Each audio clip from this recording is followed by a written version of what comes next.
Good afternoon and welcome to CAE's virtual panel discussion, Driving Change, Uncovering the Value of Supplier Sustainability Evaluations. Bienvenue à la table ronde virtuelle de CAE, Mener l'évolution, découvrir la valeur des évaluations des fournisseurs sur le développement durable. My name is Salima Lalji. I lead CAE's Global Procurement and Supply Management, Diversity, Equity, and Inclusion team, and it is my privilege to be your moderator for today's event. The presentations and panel discussion will be in English. Les présentations et la table ronde se tiendront en anglais. À la fin des présentations, nous tiendrons une période de questions-réponses où vous pourrez poser vos questions en anglais ou en français. Today's agenda is as follows. Bernard Ross, Vice President, Global Procurement and Supply Management at CAE, will speak about CAE's supply chain sustainability journey, our achievements in the last year, and where we are heading with the strategy. Followed then by our panel discussion and remarks by Valerie Myers, Senior Director, Global Supply Chain and Sustainability at CAE, on how we are transforming our supply chain and what we have put in place to transition to a sustainable supply chain. We will have a question-answer session in the end where you can ask your questions in the chat box.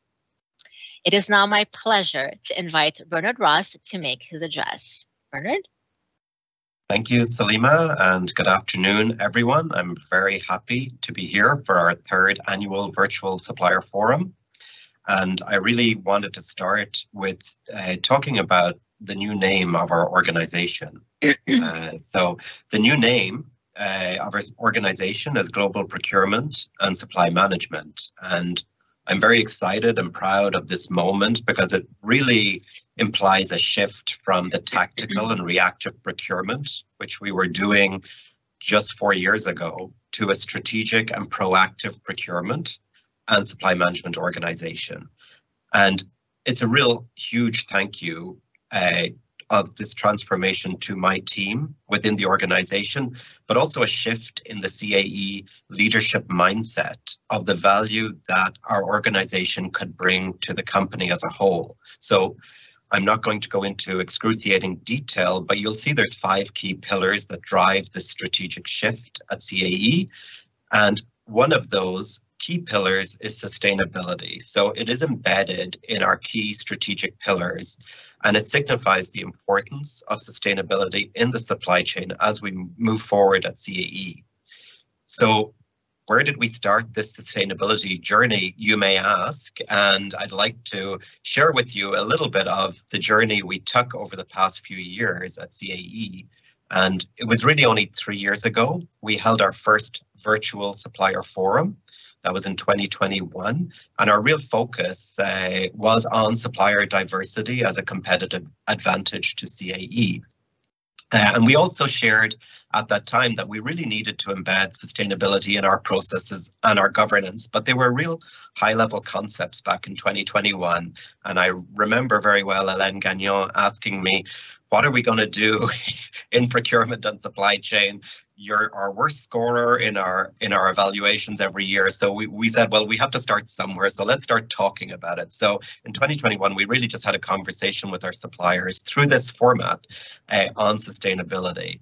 But you'll see in 2022, we started to outline our foundation and we focused on 3 pillars. Industry ecosystem. So engaging with the local community and partnering with different key organizations. We also focused on decarbonization. How will we target CO2 reduction? And we also talked about sustainability compliance. So having a framework to track, to monitor, to measure performance of sustainability. So we built the foundation in 2022. And then as we jump forward to 2023, the year we're in, we started to deploy these strategies. And this is where the hard work came about. So we aligned with the industry and our ecosystem with IAEG, the International Aerospace Environmental Group. We also supported some of our local ecosystem SMEs like Aero Montreal. So we really focused on expanding and developing in those industry ecosystems. We also defined our CO2 baseline with SBTI, which is science-based targets, and that creates a clear pathway to reduce GHG emissions and future-proof our business, which is very important because as we move forward, we want to be developing green parts and products. So we started to develop some green parts and products as we evolved this year. We also launched a risk management tool through EcoVadis, and that helps us understand our own score for CO2 emissions and the score of our suppliers, so we can target specific areas to help improve and develop.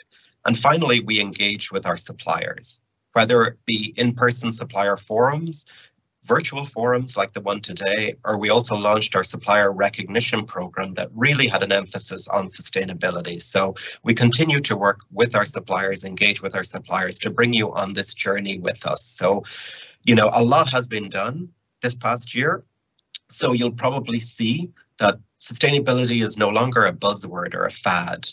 We have delivered internally and externally on our commitments as an organization.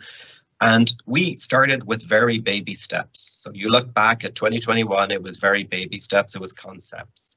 And now we're entering a phase of our transformation that is really the operationalization and refinement of these key foundations. So moving forward, we're really, I just want to, you know, re-emphasize, I guess, that sustainability is here to stay. I think I made it clear. So we're partnering within our ecosystem with IAEG, as I mentioned, and they're a group of like-minded organizations, Boeing, Airbus, Thales, Rolls-Royce, that are shaping the future of sustainability in our industry.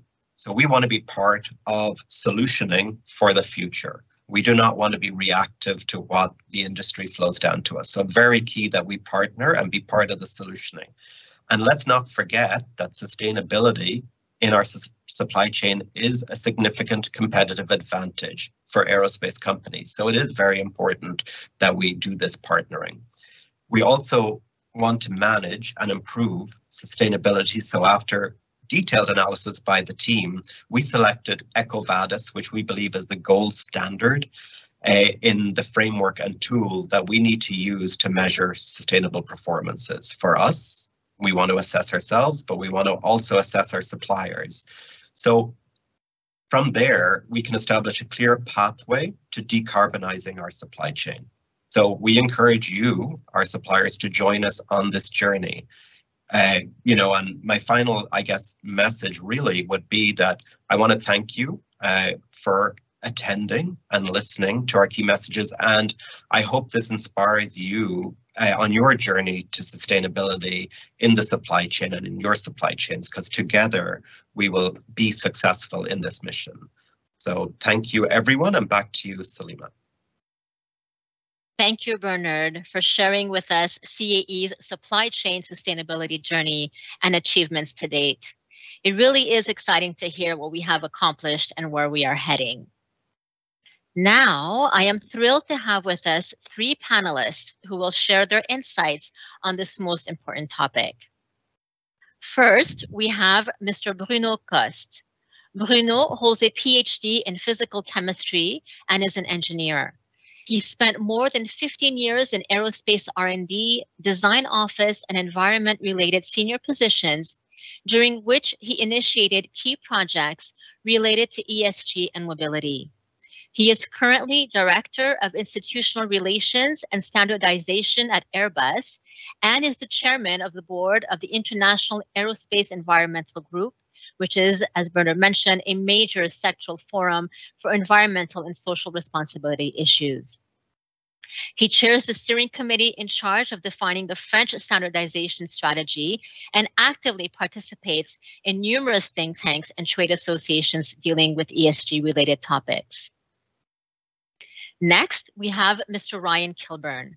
Ryan is a senior account executive on EcoVadis's network growth team based out of Toronto, Ontario. Beginning his career in Canada's banking sector, Ryan has helped thousands of companies through their sustainability assessment since joining EcoVadis 2 years ago. Finally, we have Ms. Hélène Vigagnon. Hélène is Chief Sustainability Officer and Senior Vice President, Stakeholder Engagement at CAE, and is a member of the Executive Management Committee. She leads CAE's sustainability strategy, environment, and social impact. She is accountable for CAE's global communications with employees, media, and other stakeholders, as well as public affairs and government relations, including R&D and higher education institutions relations. Hélène has chaired several boards of directors, including Aéro Montréal, Greater Montreal's Aerospace Cluster, and the board of the Aerospace Industries Association of Canada, and is still a board member of both. She has been a speaker or panelist around the world on topics such as sustainability, environmental policy, corporate social responsibility, and public policy issues. She has also garnered more than 70 scholarships, awards, distinctions, and excellence prizes, notably the prestigious Canada's Most Powerful Women Top 100 Award from the Women Executive Network in 2007, and the Top 50 of Best Executives in Canada from the Globe and Mail Report on Business in 2022. Welcome, Bruno, Ryan, and Hélène. Let's start with Ryan from EcoVadis. Can you tell us about your company and your sustainability assessment initiatives? Absolutely. Thanks, Salima. And pleasure to be speaking with you all today, especially in this team's company of Bruno and Hélène. So speaking from EcoVadis, it's a little introduction here earlier, but we're the world's most trusted provider of sustainability ratings and collaborative tools as well. So we've been at it for over 16 years now.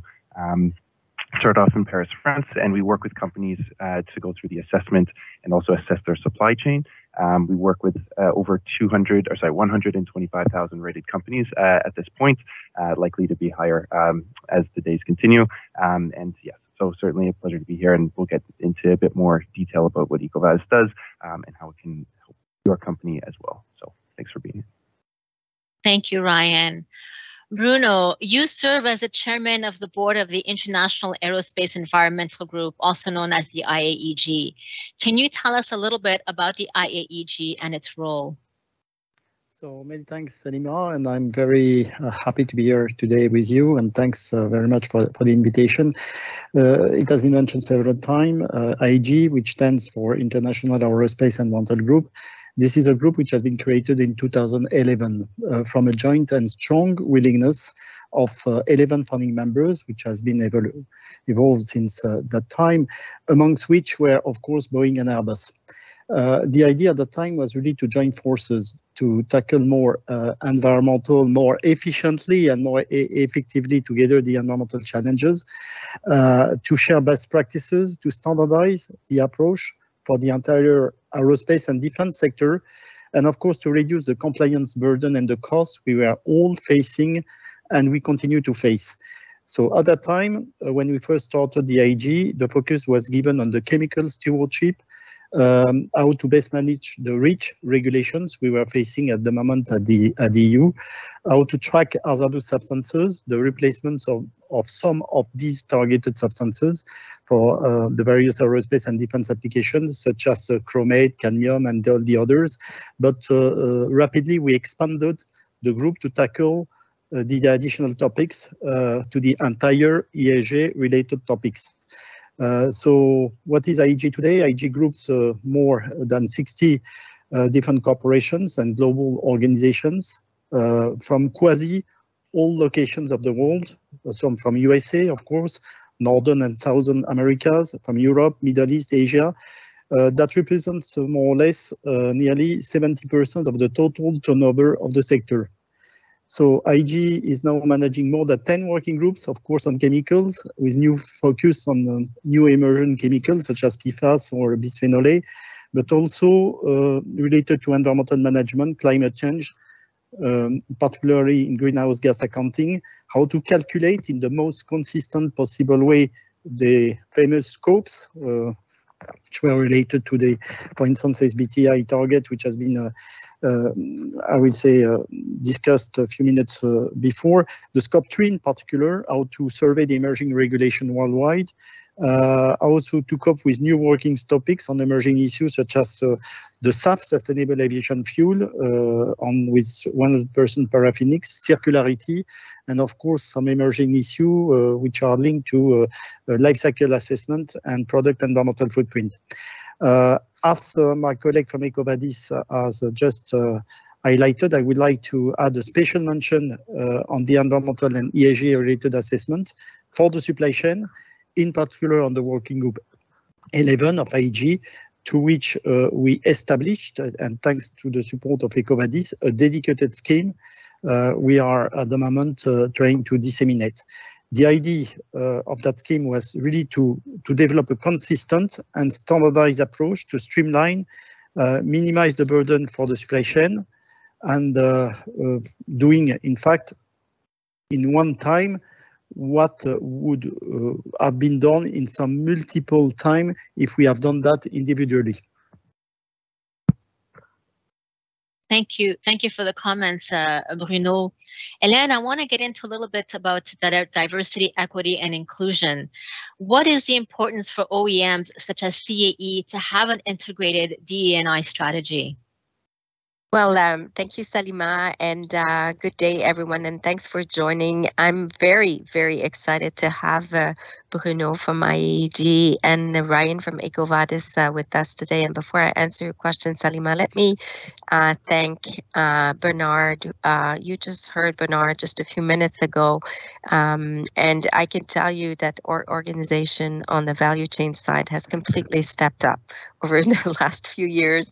When I challenged them to say, you know, you should really embrace sustainability as a whole, they heard the call to action, and as you can see and as you will hear today, we are really on that journey, and thanks to all of you, our suppliers, for being there, and the fact that we have IAG and EcoVadis with us today would have been not even feasible just a few years ago. So to come back on your question, Salima, you want to talk about diversity, equity, and inclusion, which is very important, and that's where we started. When we started all of these virtual supplier forum, we were educating our suppliers on diversity, equity, and inclusion, and we should not lose sight of that. Although now we are talking about sustainability and the ESG factors, so the environment, the social factors, and the governance factors.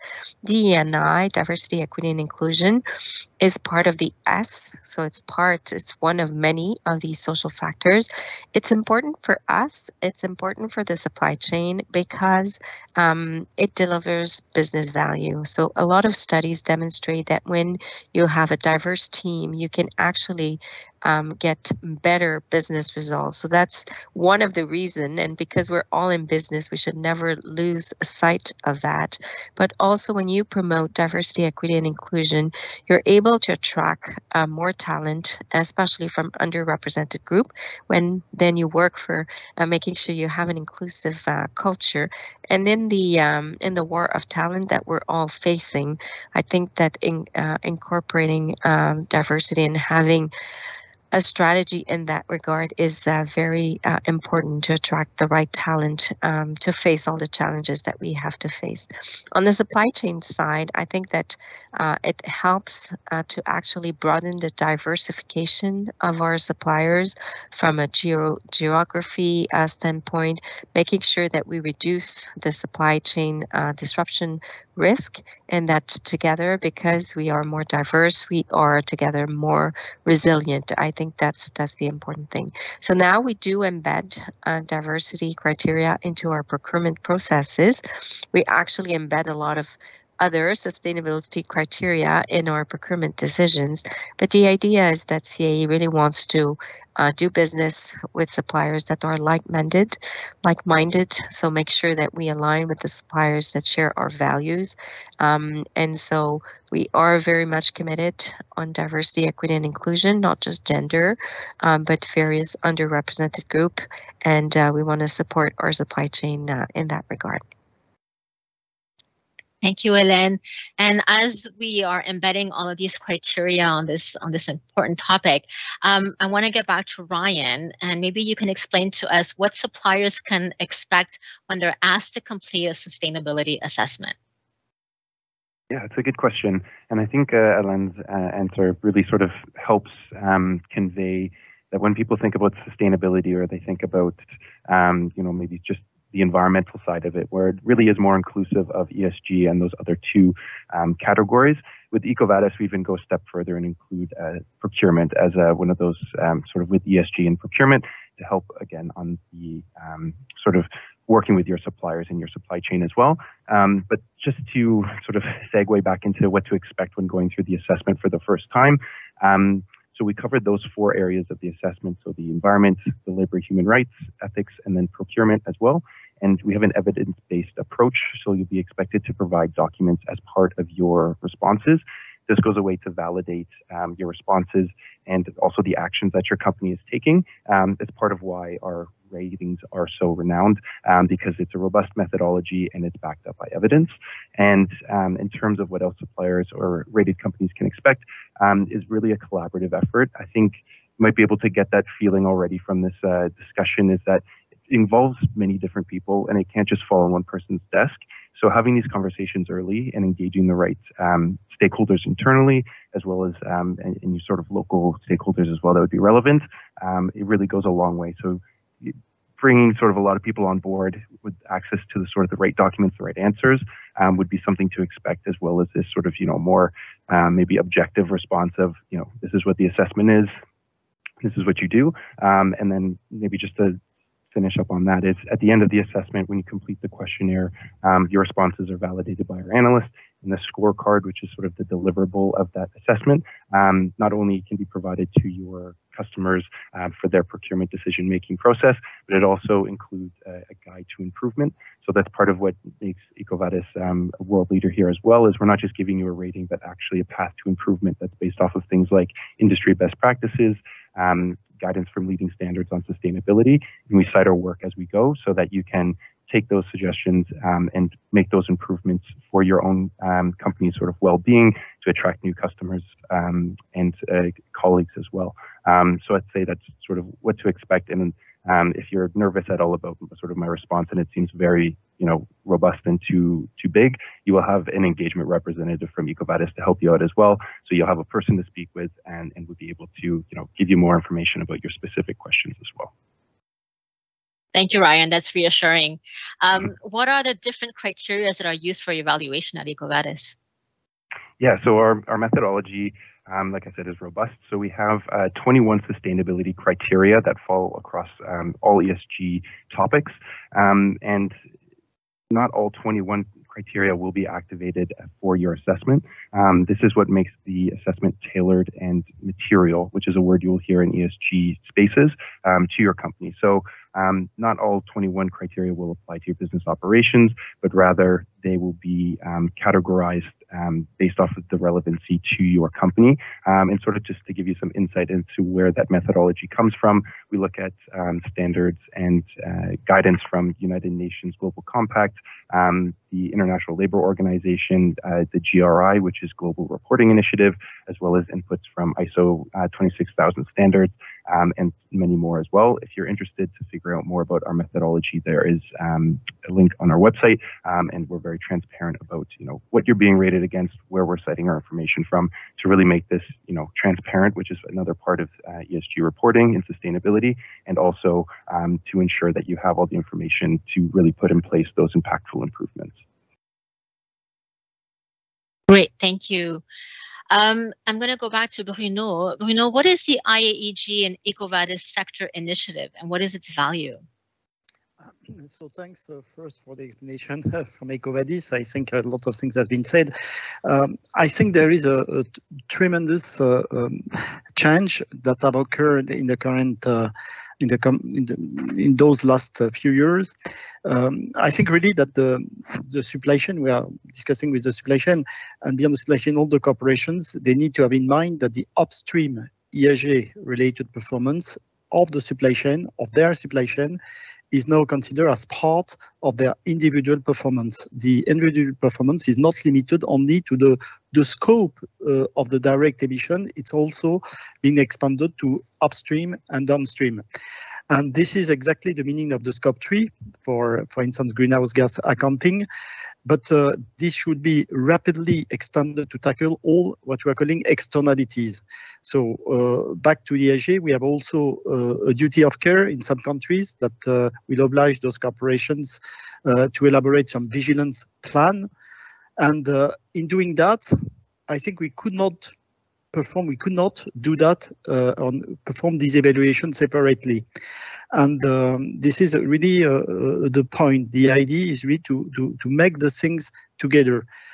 Could you just imagine what would have been the chaos if, for instance, Airbus, but not only Airbus, Boeing, Embraer, Rolls-Royce, all the others, CAE, will have cascaded down some variable and inconsistent requests to their respective suppliers for the same subject. Clearly, if we have done that, this would have been rapidly unmanageable.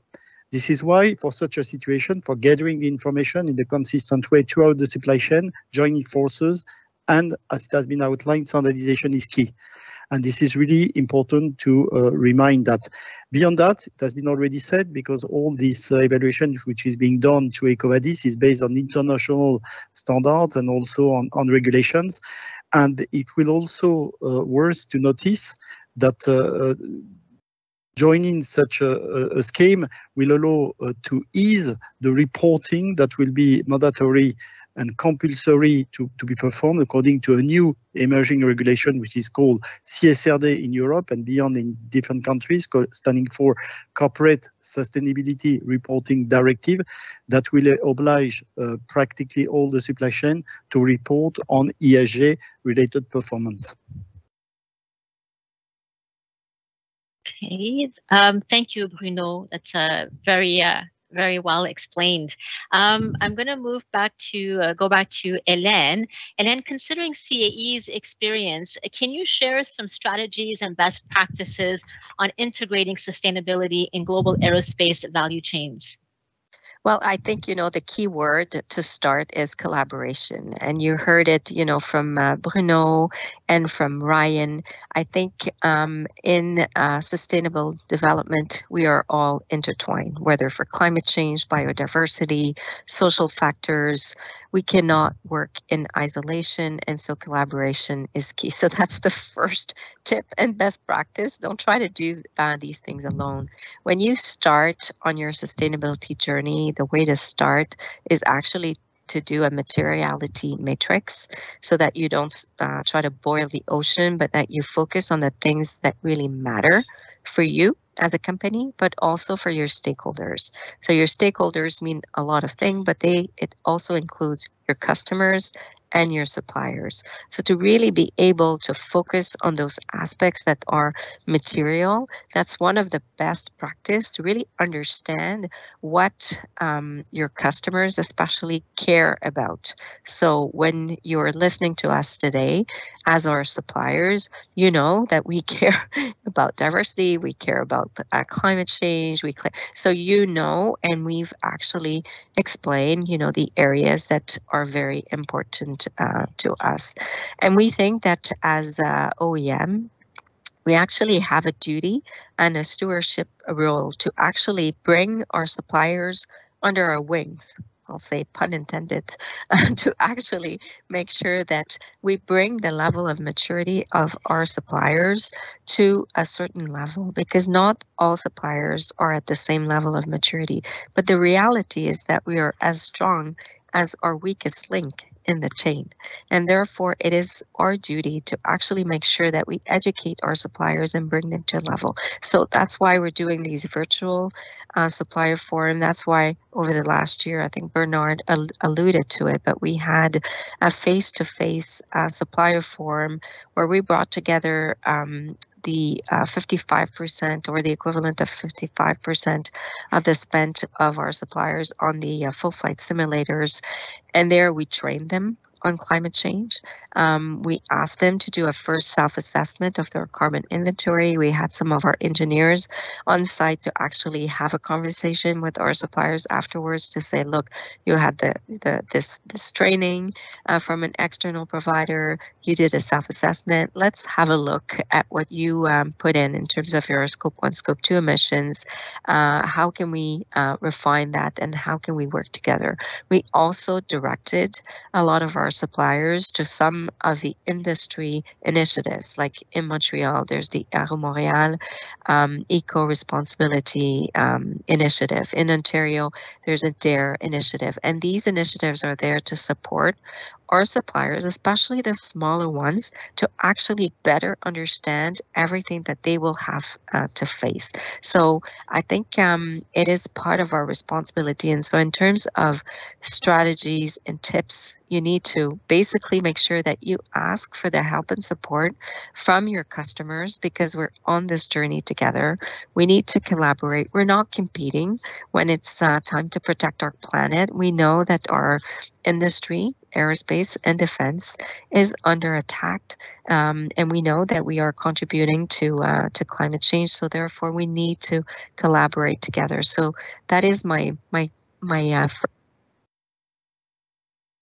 first advice and tip, is really to make sure that you collaborate and that you understand what your stakeholders are expecting from you and how you can actually work together. So working together with us to actually go through the assessment of EcoVadis will be one way, especially for the most mature ones.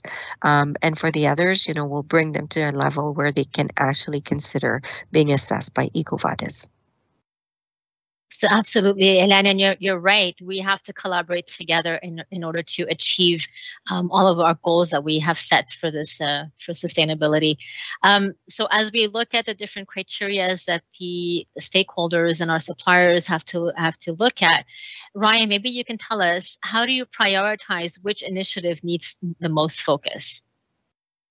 Yeah, that's a good question. I think I think what Hélène just mentioned is sort of doing a materiality assessment. If those sorts of resources are available to your team, I'd say that's a great way to do it.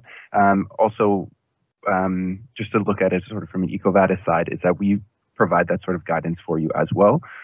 So taking into account the sustainability criteria that are most relevant to your company, in terms of what questions you will be asked, which sort of gives you an early indication over what are the most important initiatives or areas of focus that you should be looking at. In the form of the corrective action plan, sort of has a daunting name, but it's really those suggested improvements from our analysts, again, based off of their expertise and the robustness of our methodology. These are the suggested improvements that you can tackle and engage with your teammates to actually make these impactful changes. So it could be something as simple as, you don't have any information on DEI reporting. And the suggestion would be to take, we have how-to guides as well as e-learning courses that are available for certain companies based off subscription tiers to really, build out that knowledge base internally, put in place those suggestions, and again, at the end of the day, is making those impactful changes, be that a report, a new policy, or things like that. You have that information available to you, and we also rank it in terms of priority. So if this is a high priority for your industry, that will be identified. If it's sort of lower risk, then you can sort of handle that maybe in a year's time and take off the larger pieces. And then the last thing I'll mention here is this really is a collaborative tool and process as well. So it could be conversations with EAE. What have they highlighted as the most important? I think in this conversation so far, we've identified two, the carbon, greenhouse gas emissions, or climate actions, sort of grouped into one, and the DEI as well. I'm sure there's going to be a couple more, if not many more, as we, really accelerate those initiatives and, work with your partners. With EcoVadis, you're able to communicate that progress. So if you're taking off a piece of the corrective action plan, you can actually indicate that to the customers that you're sharing your scorecard with, which not only helps, reduce the amount of emails, traffic, and things like that, but also if you're sharing your scorecard with multiple customers, which is part of the capabilities of our platform. So, one assessment, one questionnaire that you can share with multiple customers. you can communicate that progress. So your customer base is informed, and really tracking those improvements. So for the next assessment, you're going to be in a better place. Thank you, Ryan. And you're right. We do need to follow these practices. I wanted to get back to Bruno. Hélène talked about best practices and integrating sustainability. How can we integrate sustainability in the day-to-day aerospace, in your opinion? I think there's been lots of things that's been already said by Hélène.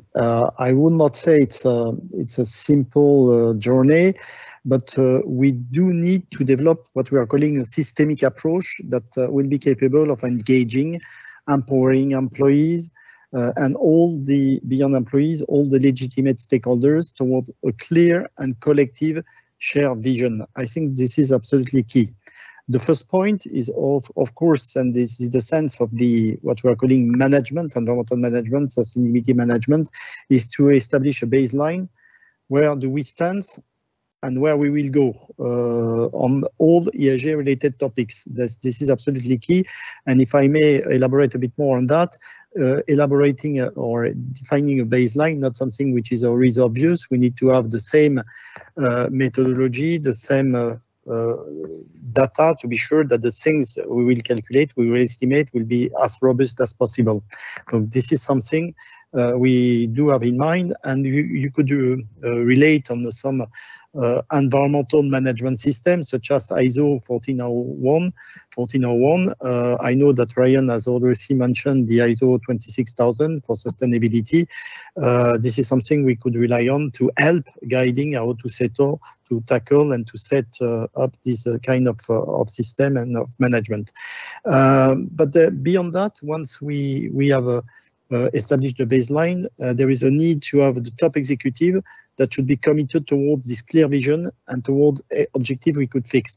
This is from which we could develop what we are calling a management plan or a transition plan that can be set up to achieve these goals, with beyond that an appropriate governance and some means. In order to do that, you could rely on different type of standards which are emerging.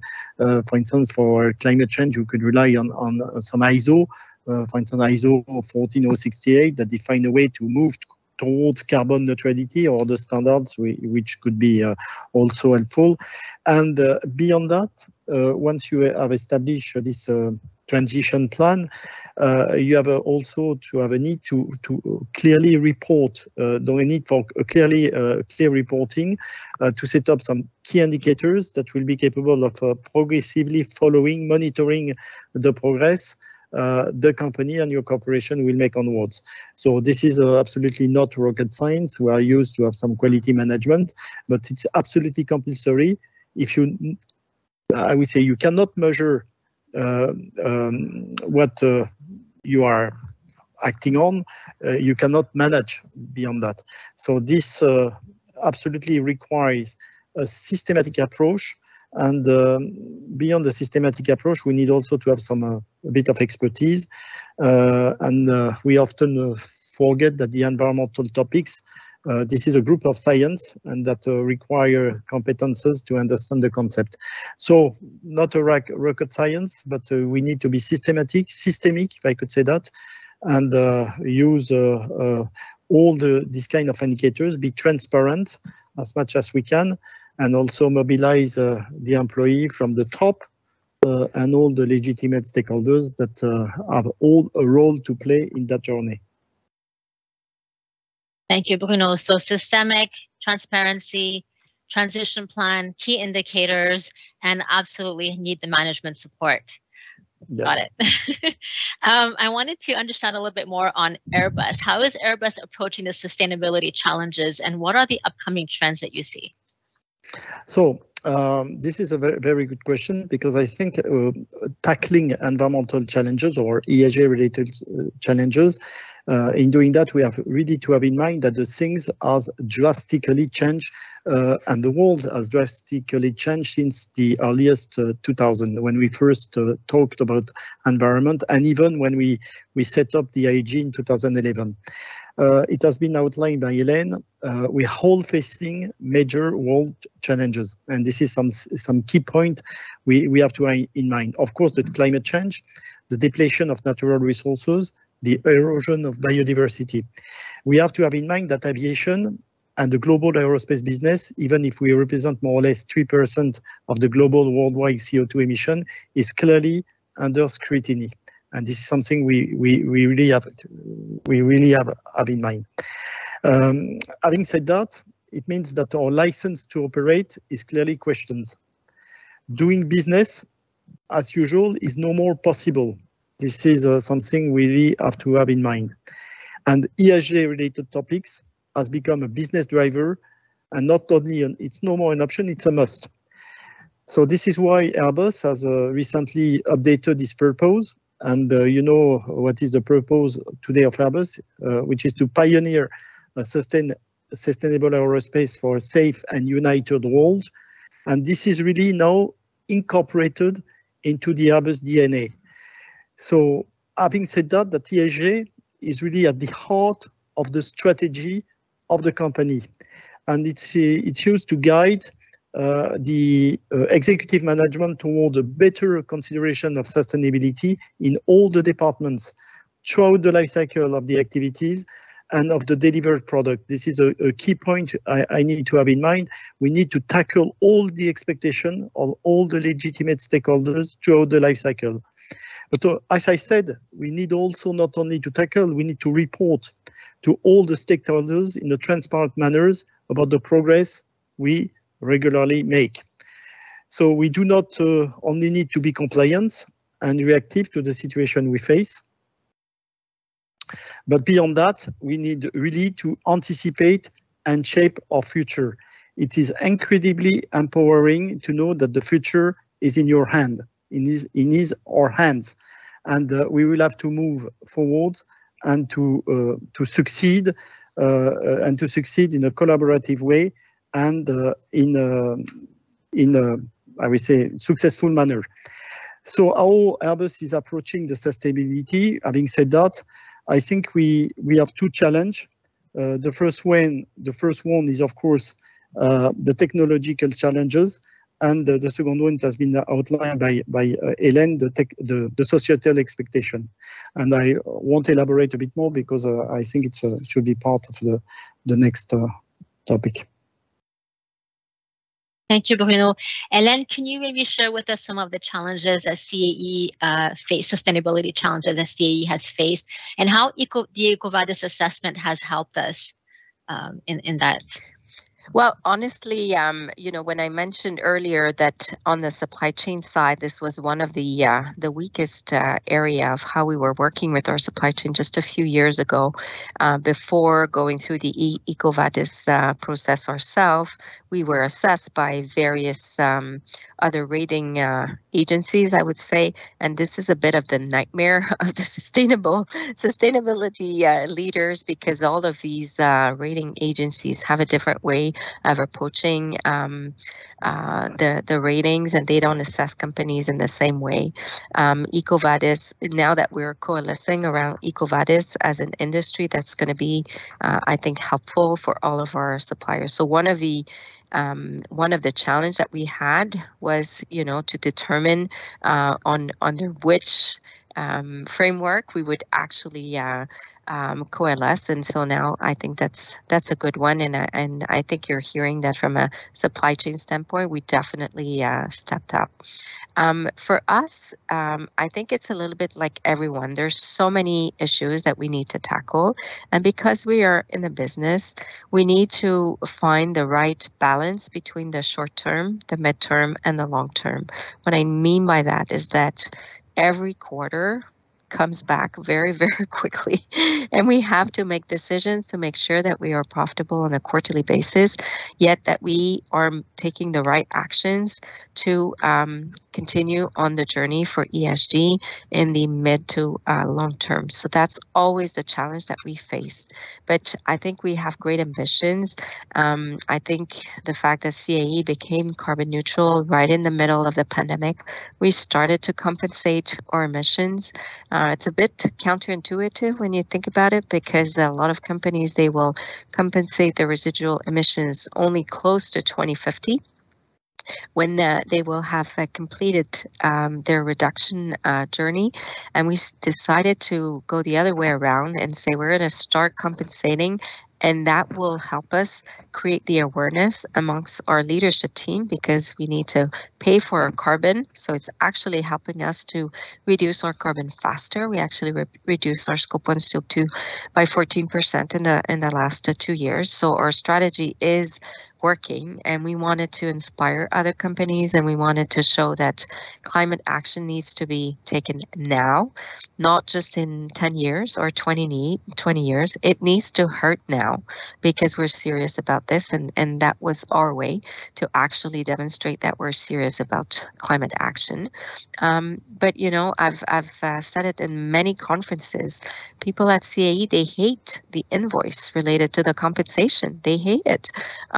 And that's good in a way, because it's creating a lot of awareness about our emissions, where they're coming from, the fuel of our fleet of aircraft. And that's why we are working on converting part of our fleet to electric aircraft.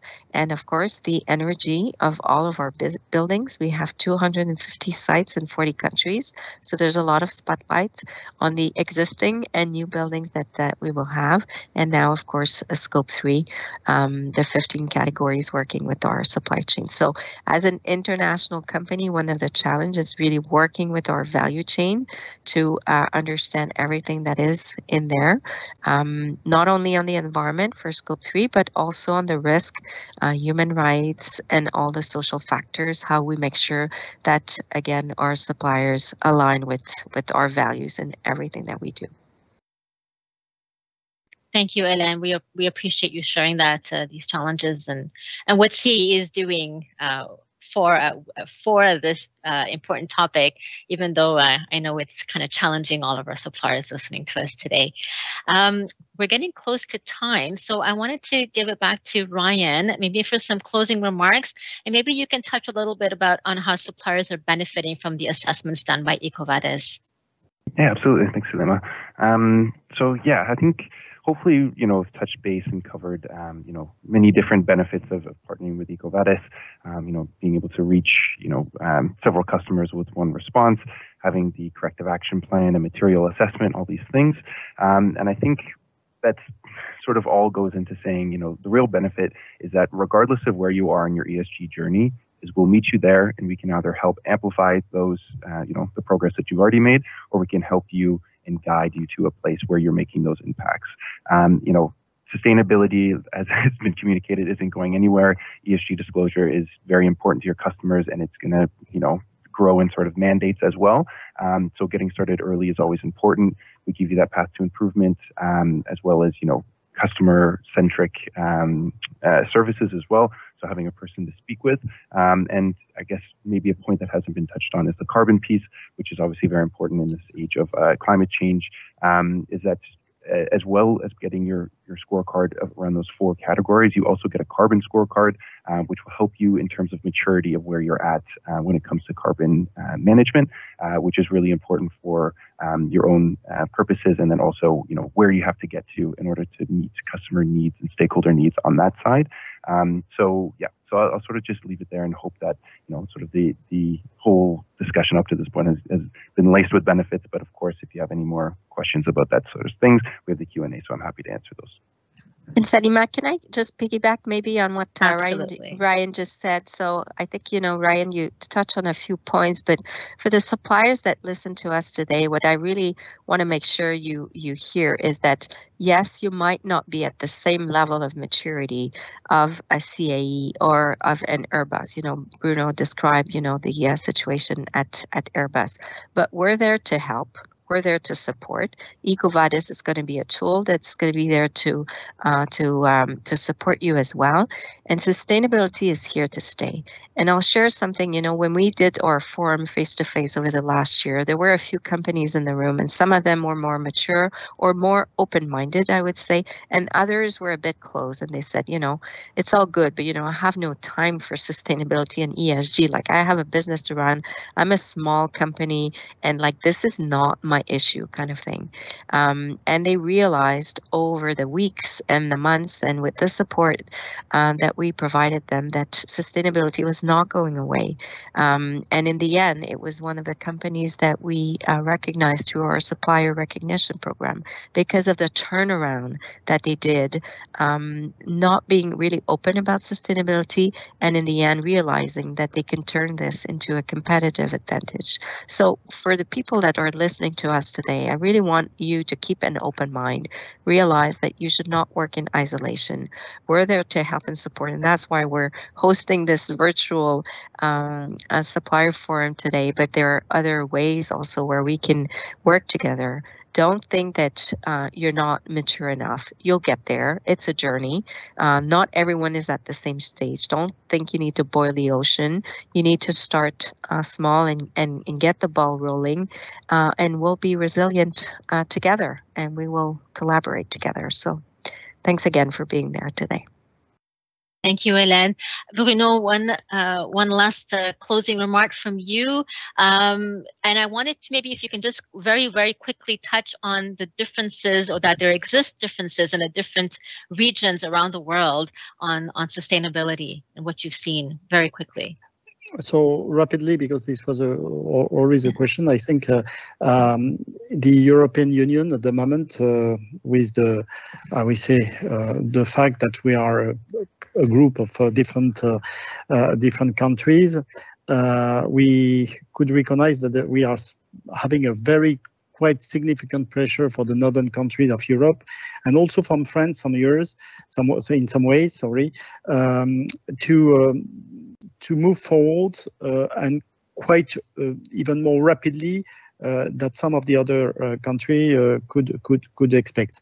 So we have a very strong push on several subjects, and of course on climate change, because you know that there is a big, at the European level, a big set of regulation which has been set up some years ago, which is, and some of the piece of regulation are still being enacted at the moment, which is called Call for 55.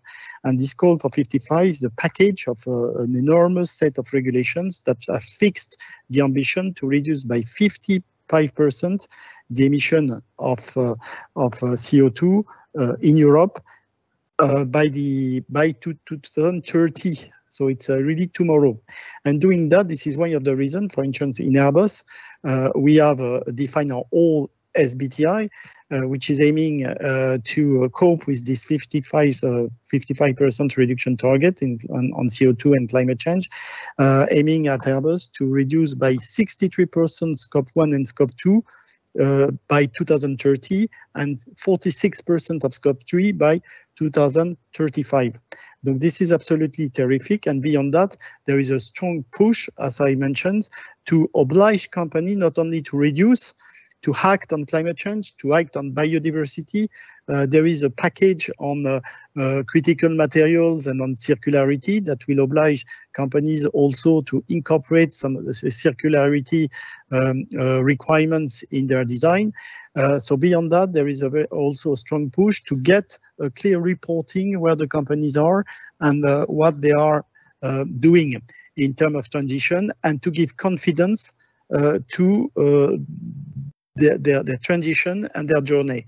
So this is why recently, and it's something which has been enacted once more last year, that will be put on place and enforced by 2025 for reporting that will be based on 2024 for lots of companies beyond 250 employees in Europe, that will be obliged to report on all the ESG related topics on climate change, but not only on circular economy, on pollutants, tomorrow on biodiversity, on the way they are tackling the governance and the human rights, and to not only report, but to show how they will progress on time to meet some very ambitious goal which has been set.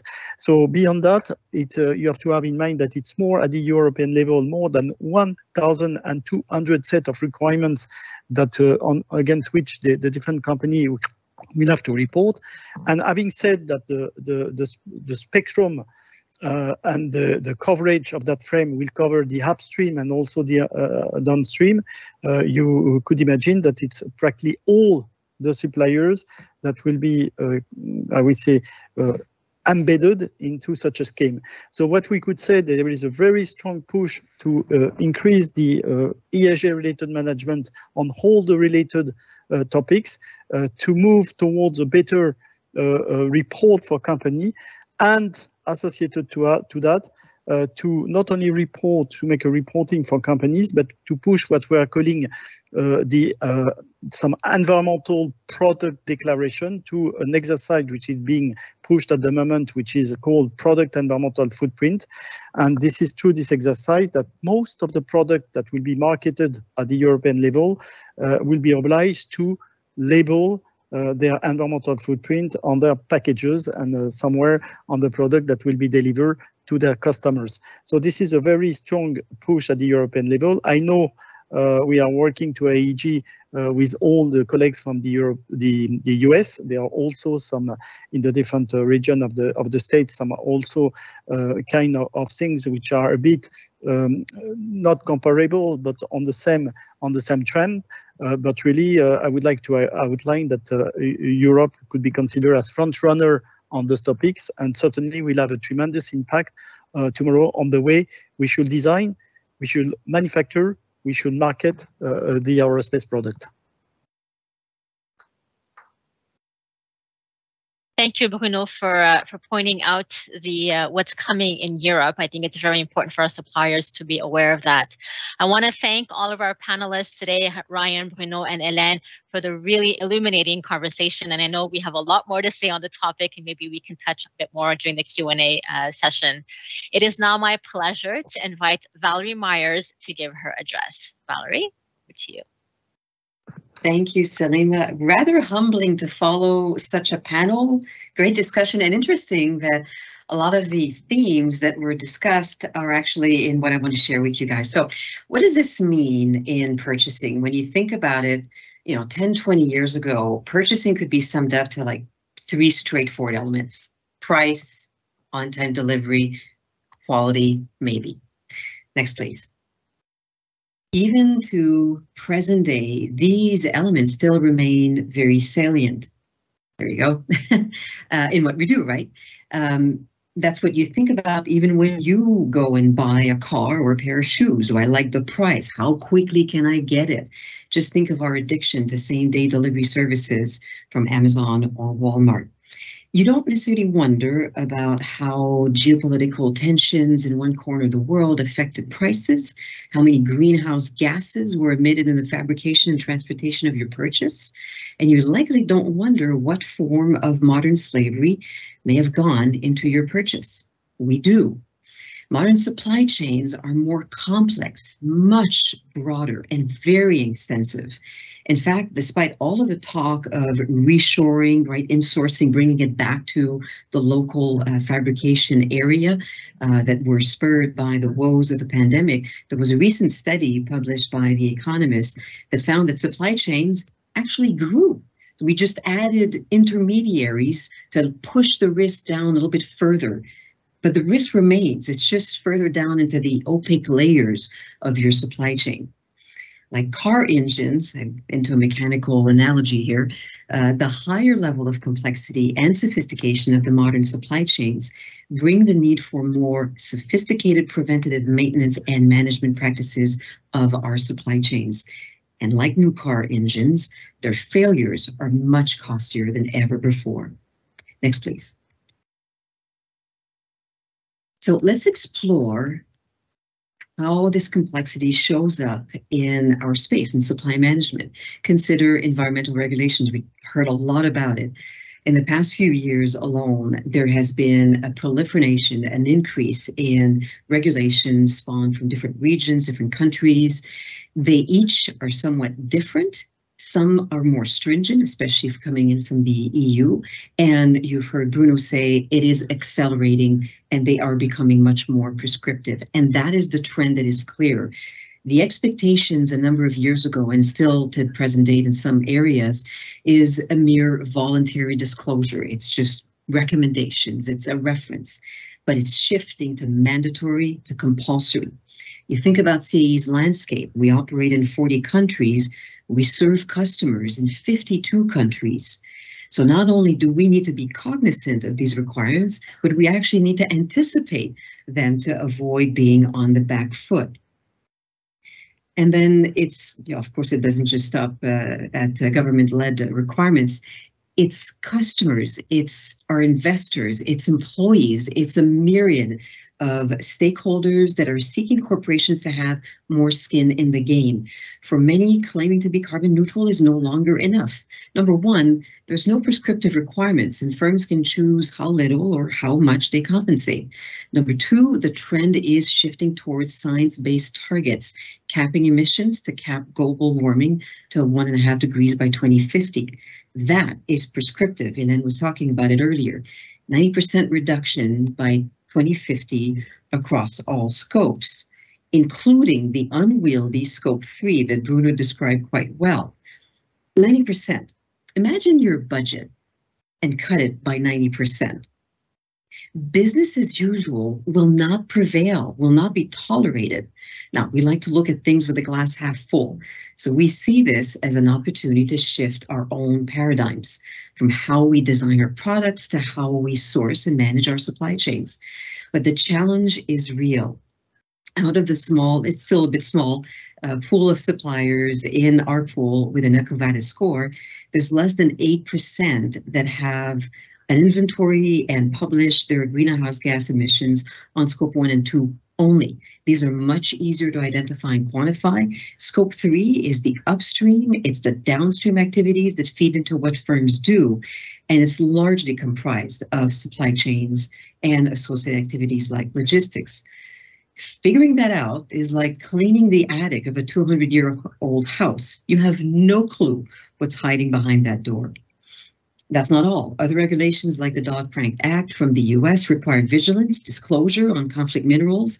And of course, the EU is requiring traceability to targeted finite chemical elements through the REACH program. So you just consider our flagship product, the full flight simulator, right? We have over 500 suppliers that support that product. Those are the people we transact with, not the people they deal with as well. So it just magnifies 22,000 SKUs to monitor and measure. The management complexity really materializes. Next, please. On the social front, we talked about DE&I, how important that is to us, including supplier development in underrepresented groups, and of course, taking deliberate steps toward reconciliation with Indigenous communities and businesses. But there are worrying social aspects that hide behind some supply chains, such as child labor. Now, if I were to poll this audience, which I hate this, I can't see you guys, but regardless of who you are out there, I would suspect that many countries, or many companies rather, and their industry would say, we're shielded from this. We're not operating in one of the more susceptible industries like mining or the apparel industry. Let's take a look at some stats and think of the probability. These are statistics that are fairly recent from 2022 from the UN. 1 out of 10 children is subjected to a form of child labor, whether paid or unpaid. 100 countries, over 100 countries, have some form of child labor practice. Not a couple of handfuls, 100. So what is the probability that maybe not you, maybe not your supplier, but your supplier's supplier, right? The tail of a supply chain is almost never ending, and again, very opaque. So in May of this year, Canada took a step to hold corporate leaders accountable for their business practices and introduced Bill S-211, which enforces disclosure of what a firm does or did to prevent the risk of forced or child labor in their supply chains, not just their operations, their supply chains. And it's not limited to just large corporations. Companies that are as small as 250 employees with $40 million of revenue are targeted, and they need to better understand and control their supply chain. Next, please. So how do we bring it all together so it makes sense, so it's comprehensive, it's cohesive, and it progressively hits the mark and raises the bar? It cannot be random acts, right? Random acts of kindness are nice, they're great, but random acts of sustainability are just, well, not sustainable. It has to be part of a system. Like lean management, you can't 5S your way to lean organizations. There is foundational groundwork that must be done. We need to change how we think and how we act. So first, it comes together through our supply management sustainability framework. That's quite a mouthful, but it's pretty simple. It's an overarching reference that outlines our guiding principles, how we define and carry out responsible purchasing, who's accountable for what, including proper governance and monitoring the efficacy of our own practices. What's the point of a system if you don't check if it's actually serving you well and if it's evolving with the trends? Second, we make our expectations clear through our commercial agreements. So our recent contracts are now introducing language on sustainability, and that is intentionally collaborative. We talked about collaboration. I was glad to hear the term used quite a few times by my peers and by EcoVadis and Airbus. Collaboration is the key here. It is our nature, and this is how we're going to drive change in this sustainability journey. Third, well, the old adage, what you don't measure doesn't improve, right? So hence our adoption of EcoVadis and our risk monitoring management system. Scores, numbers are very good storytellers, but they don't tell the whole story. They invite to further dialogue. That's what we want to use the scores for. What is the trend telling us? Tell me why that number is a little bit high, we're a little bit low. Getting the score engages in dialogue together, but with your own teams, of course, as well, to improve. Understand our blind spots, share insights, share lessons learned. Again, it's a journey. Case in point, despite some variances in countries or company size, one factor was very common, and it applies to us. The lowest scoring factor in the EcoVadis scorecards were, drum roll please, sustainable procurement. Ha. So there is a reason why we're talking together here today. We have our work cut out for us. Next, please. So we've been talking about sustainability and measuring and monitoring and risk. Fundamentally, there are forces in the market that are challenging us to change, calling us to action and to work differently, right? It comes down to change management. We envision CAE's broad supply chain to lead the way to sustainability through the same values we uphold here in our day-to-day interactions: collaboration, innovation, and transparency. We've been talking about them for the last hour or so. Without them, we have complete inertia. With these values, we have momentum. To foster that momentum, to be resilient together, we will be deploying in coming months our sustainability program to frame and fuel the change, much like our internal framework acts as our own North Star. Thank you again very much for joining us today on this talk, but also on this very long journey. It was a privilege to share with you today and share with you what we are seeing and what we're doing. Over to you, Salima. Thank you very much, Valerie. What an interesting presentation, and thank you for sharing with us what CAE and how CAE is transforming its supply chain, and for sharing some of these facts that are incredible facts, actually, that I'm sure none of us are even, or most of us are not aware of. So thank you for that. We will now turn it over to you, the audience, for any questions that you may have for our speakers. Nous allons maintenant passer à la période des questions. me see if you have any questions on the platform. Okay. Getting to the questions. So I have one here. How many CAE suppliers have been assessed so far by EcoVadis? I could take that question, Selena. Sure, thanks, Valerie. So the answer is twofold. Again, the number can tell a story, but not the whole story. So there's about 60, 70, and it's evolving pretty much daily or weekly. So that's good. There's progress. The number may seem small, but we had a very targeted campaign where we really focus on our key partners, the people that are business critical to CAE's operations, whether it's direct, hardware that goes into our finished products, or indirect, such as services. Fortunately, some of the larger companies out there, like Airbus, who also is one of our suppliers as well, had some scores, so we can leverage that. But we're already getting some very interesting insights. And I'm just going to add that when, as a supplier, you will fill the EcoVadis questionnaire, don't be surprised that your score may seem a little low. And it's a journey, and it's all about improvement. And even if you perceive it as low, you'll probably realize that it's not as low when you consider yourself, versus other people in the industry. So it's really a journey, and everybody is on that journey to improve. So it's all about starting the assessment and eventually improve. Thank you, Valerie and Hélène. Is there a cost to the supplier to get evaluated by EcoVadis? Good question. And I apologize if I'm not on your screen. I might pop back up here, but it's Ryan from EcoVadis.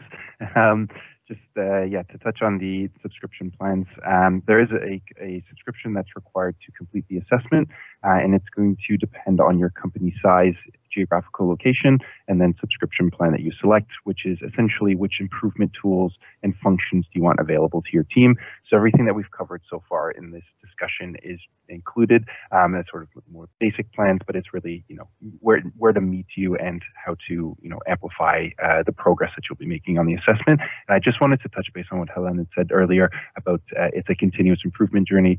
As you're aware, there's, the suggested improvement plans, but also we've noticed we publish impact reports. So year to year, we've actually noticed that companies that, from their assessment in 2021 to 2022 actually had an improvement of 8 points from putting in place those improvements, which, sounds good in terms of a rating, which you can share with your customers, but in sort of more, actualized terms, that is, more customers getting for safety protected gear as part of their operations, or more renewable energy being switching to renewable energy from the companies as well. So it's sort of these real impacts that, sustainability can sound big, but these are sort of the real world examples of just that.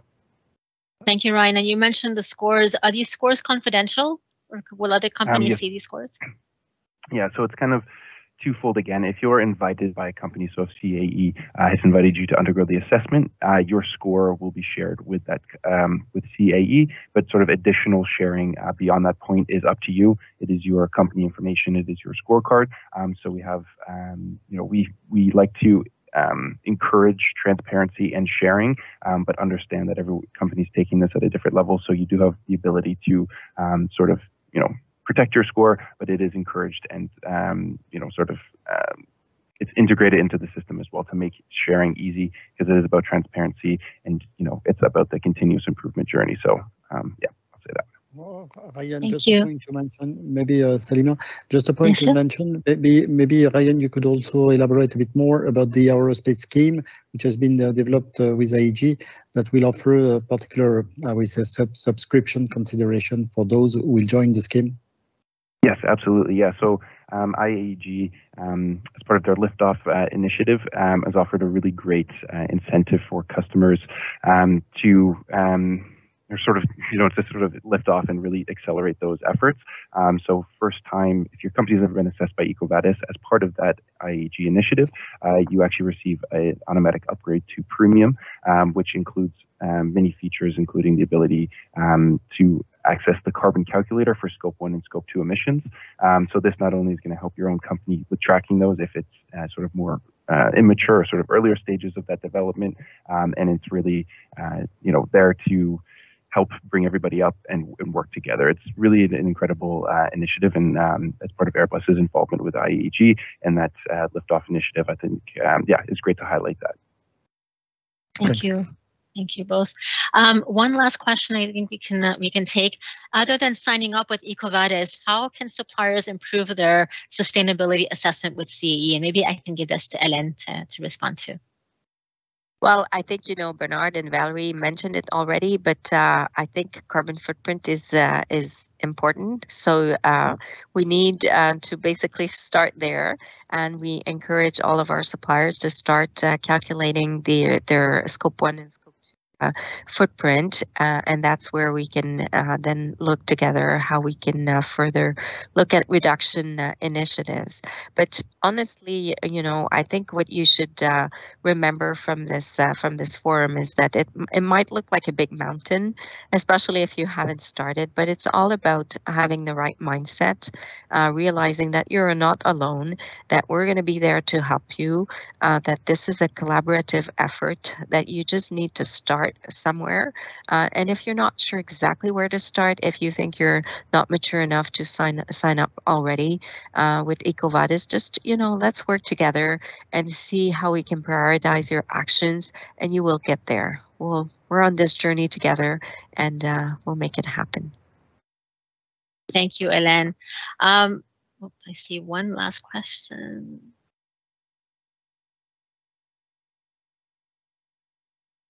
And while you're looking for that, Salima, maybe just to re-emphasize Hélène's point, that's why I shared our 3-year journey at the beginning, to show you that we started from nothing. We just started from some concepts. So I encourage you just to get down on paper your ideas, reach out to us. We'll help you. That's what we're here for. That's why the importance of this session, right? We're all helping each other in this journey. So don't be shy to reach out. Absolutely. Thank you. I have 2 questions. I think one I can answer quickly. One was a thank you, a great presentation. What are the metrics to be evaluated on the scorecard? I think we've touched on that a little bit with Ryan earlier, but we will we encourage you to please go visit the EcoVadis website. The link has been provided on the webinar invitation, so you can get some more information there. I don't know if Bernard or Valerie or anyone want to add something to that. Okay, and then so every supplier will every supplier receive eventually an invitation to complete the assessment? Bernard, I think yes. Eventually, yes. Yes. as Valerie mentioned in her speech, we targeted specific suppliers as a phase 1 this year, so we will continue to roll this out. So eventually we want to touch everybody in our supply chain, right? As Valerie said, every supplier in our supply chain has a critical role to play. Perfect. Thank you. Thank you so much for all of the great questions. This does conclude CAE's virtual panel discussion today on driving change, uncovering the value of supplier sustainability evaluations. We do hope that today's discussion has given you some more insights that you can apply in your own organizations. And as I mentioned, the link to register with EcoVadis is on the webinar invitation that you have received. So thank you all for joining us today. Thank you to all of our panelists for sharing their most enlightening thoughts and experiences. And I wish you a wonderful rest of the day. Thank you.